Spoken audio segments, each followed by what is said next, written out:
Hey guys, it's Fluentinnerd here, and I'm doing a Let's Read, totally not involving anyone else whatsoever. Nope, just me. I'm HydroponicCaravan, and I apparently don't exist. Nope. So this is Meet my imaginary friend, HydroponicCaravan. This is a very special Let's Read. This is H to the 30th power. Let's experience it. We counted it. Yes, it's H to the 30th power. Well, rather, he counted it. By SecondPillow. Are we gonna read more than one chapter? No, it's really short. It's fine. Okay. Harry Potter eventually eats a sandwich and discusses life with a famous author. Angst/romance, rated T. Let's get started. Dobby relished his groin saw's roar as he withdrew his flesh-choked blade from the astronaut's ruined skull. He turned to Harry, thrusting his bloody retina-covered pelvis with elfin fervor. "How does Ronny Ron taste, master?" Harry spat out an eyeball, like some kid with eyes. Dobby ducked an astronaut's poison-barbed fist, digging his groin saw into the beast's abdomen and letting out a splay of viscera wash over his elfin space armor. The skull's eye sockets on his shoulders grew brilliant with an infernal cast and vomited a bolt of light. Jesus Christ, no. Through a color scheme. Yeah. Vomited a bolt of light through an astronaut. He was thrown back against the death wall, his flesh boiling in another dimension. Harry slapped Dobby, who giggled. Harry reminded himself to kill himself later. "Master, look out!" Dobby's groin saw screamed as it flew off the armor, rocketing through the air like an early dream of mankind.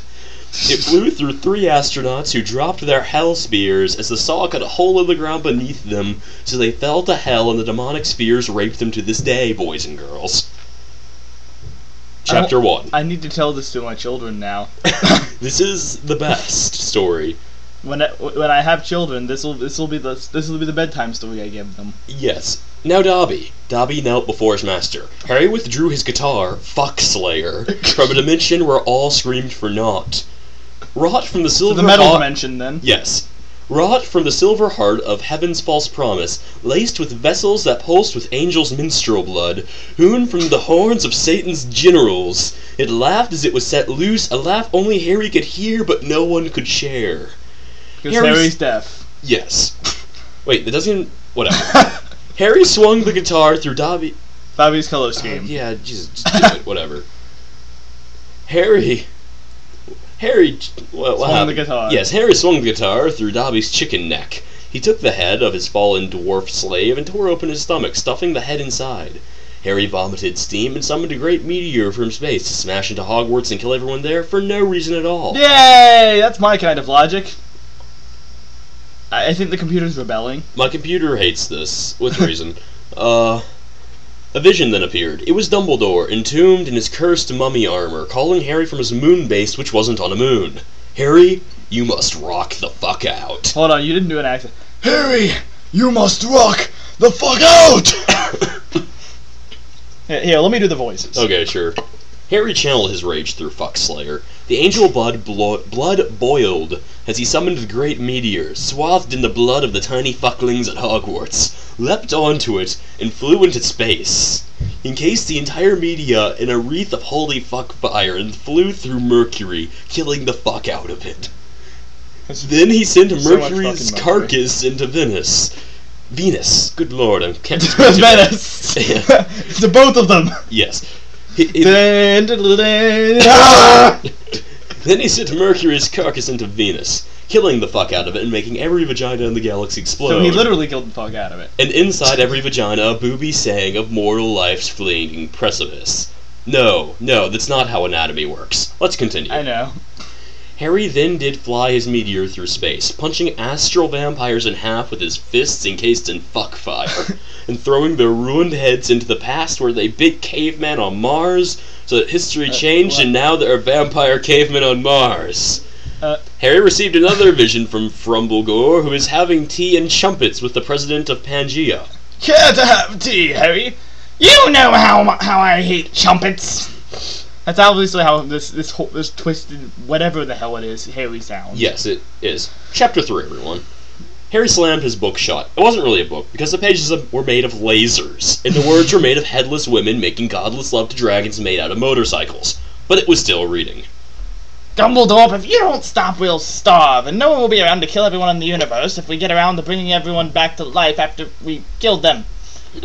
I am no longer Scrumblegort. The ancient man dropped some of the planets he was juggling. The worlds have shifted. I am Dumblecop of the Dark Wheel. He flexed one of his legs, which was made of pistols, and kicked the planet in half. Look at your Dark Wheel, faggot of 1,000 suns. Dumblecop sniffed. And what of it? Is it a sin? Should a man feel like faggoting a sun or 1,000? Why should the suns heave to the void, if not to be skewered behind bypon iron flagpole? What? Harry cast a glance at the book. Unsavory sounds emanated from a particularly damned chapter. But he was hungry. He looked at a nearby cup. It had faded brown film on the bottom. He thought about chumpets. Chapter 4. Harry had found some food. It was guarded by 3,000,000 surf ninjas, for it was the last food on Surf Ninja Moon X. I have to use a 1,000,000 surf as a number. 3 in a million. 3 in a million thousand surf. Yeah. The ecology had been decimated by surf ninjas, so the last food was a cabbage and mustard sandwich. Harry squatted in the ruins of a castle. So, just your cup of tea then, didn't it? Oh, yeah, I guess. Harry squatted in the ruins of a castle which had been many skulls arranged to resemble one large one. It had been poorly done, so that the cheeks faded into an amateurishly executed jawline. That's some classic cartoon villain shit there. That was probably the point. The silent killers of the night had negated their innate advantage by only plying their craft on surfboards during the day. Surfboard shuriken. Harry was about to eat his cabbage witch when a man in a tuxedo appeared from behind nothing much.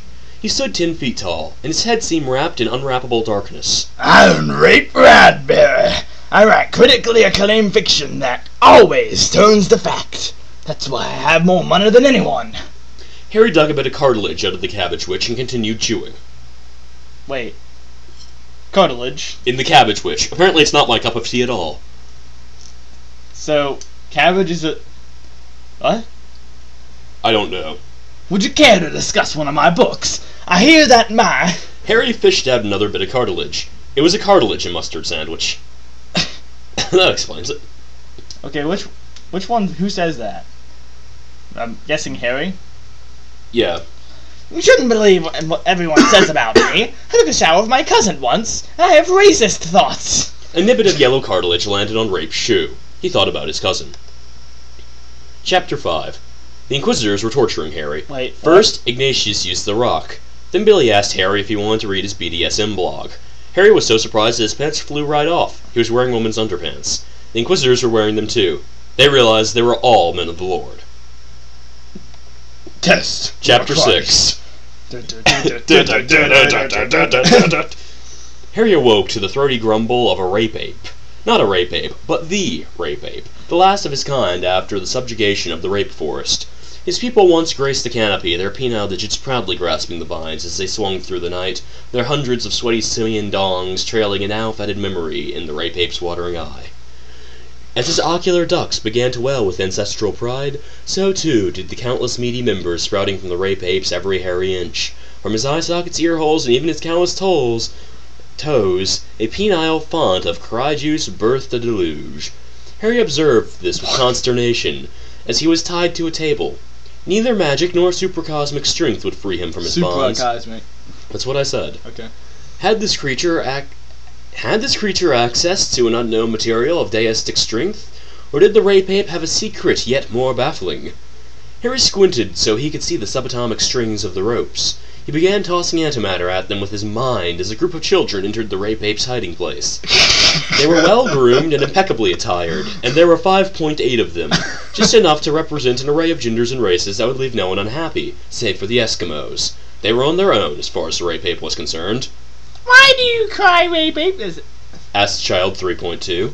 The rape ape, unwilling to hide its greasy primate cock tears, hung its head, and gravity coaxed the eye-wangers downwards. It tied them together in a bow atop its head to be pretty for its guests.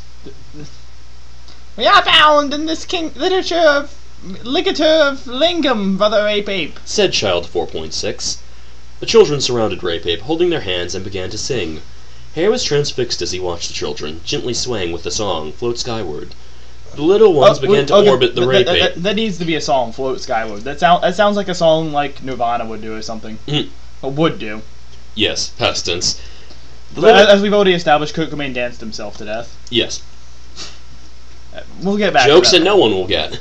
Yep. The little ones began to orbit the rape ape, who was convulsing as though stricken by the seizure devil. As the song increased in tempo, the child flesh bubbled and merged into a spinning wonder turbine. The fleshy kid mass sprouted hair and groin dribblers just like the rape ape, and sprayed confetti into the skies of past and future, setting the constellations aflame with the opalescent of the perished rape apes. An explosion of color and hair left Harry Potter alone and still bound. He thought about sandwiches. Chapter 7. This is like They Might Be Giants makes more sense than this. Yes. Harry Potter awoke in a pit that reeked of hot sauce.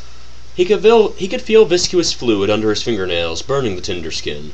Everywhere were white bags bulging with foul product. They were diapers stuffed with chicken bones and hot sauce, their foul odor blossoming in the muffled dark. Harry's nostrils begged his brain for mercy. He flew upwards, away from the saucy mysteries below. Smell worse than that. What? Regular diapers would smell worse than that. It wouldn't smell half bad. Chicken bones and hot sauce. The smell grew faint, calling him to return. Harry ignored their lies, flying beyond the lips of his prison. He was in a laboratory, with machines that had no purpose beyond blinking lights and soft hums. Hello, my boy, son. You make a father so good. Harry had flown under the nose of an old man. This man wore a white coat, yet was drawn by the hand of an idiot. So this guy? Yes. His voice came not from his mouth, but from elsewhere, a sad attempt at humanity. So this guy. Yep. I know you'll do so well. Now you choose. The man reached into his coat and laid out 3 diapers, each brimming with the spicy bones of the nose prison. He removed his head and stuck it on a spike on the counter, to keep it from rolling away. The diapers began to stir as creatures clawed at the bony wombs. Arrayed before Harry was a turtle, the reptilian body so frail seemed an afterthought to the shell, a bald weasel with toothpicks for legs, and a wrinkled thumb in a glass of water. The old man's head called out from the spike. Everyone has one! Make your best friends for life! Harry drank the glass of thumb water and spat the thumb at the old man's head. And that's the end. And that's the end. That's the only conclusion this could ever have. Well... What just happened?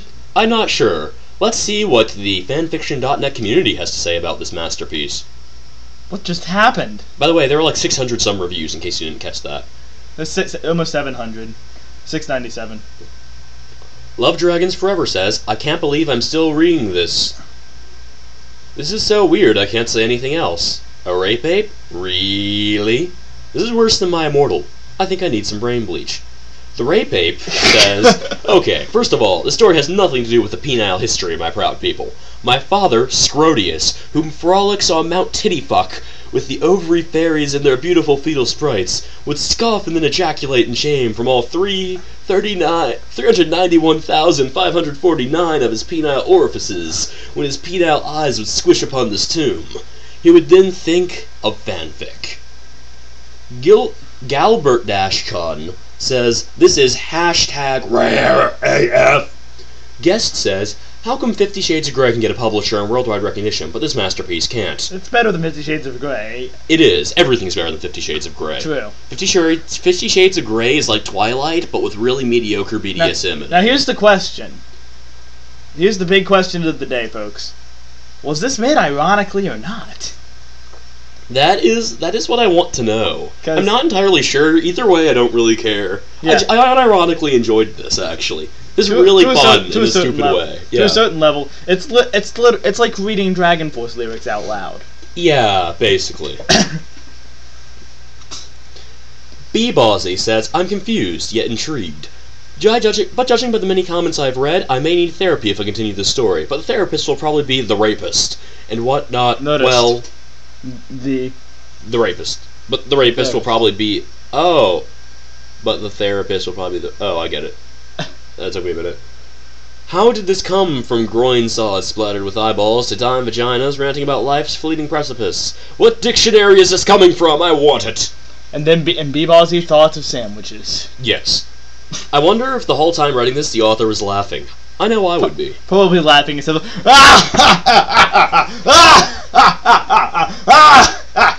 Or sitting solemnly in their seat and contemplating the meaning of the new world. I think I sort of did a bit of both. Let's go to the last page, see what the first people to read this said. Hello! You are cordially invited to participate in the FW role-playing. Have noticed your ability to write and ask you to join. Believe that you will be an asset for a character while there's still us out on space, period. Hope to RP with you soon, the FW staff, says Silman244. His first review was spam. Yeah. Tartuff says, I want to see this guy role-playing someone, though. That'd be great. Yeah, well, I think we can't say much more about this. Then I think I'll leave you with what Roach Patrol has said. Okay, Harry, you must rock the fuck out is about the greatest thing I've ever seen Dumbledore say. Harry, you must rock the fuck out! And Vampire Caveman on Mars? This needs a sequel. Sequel. Yes. I agree. Thank you, and good night.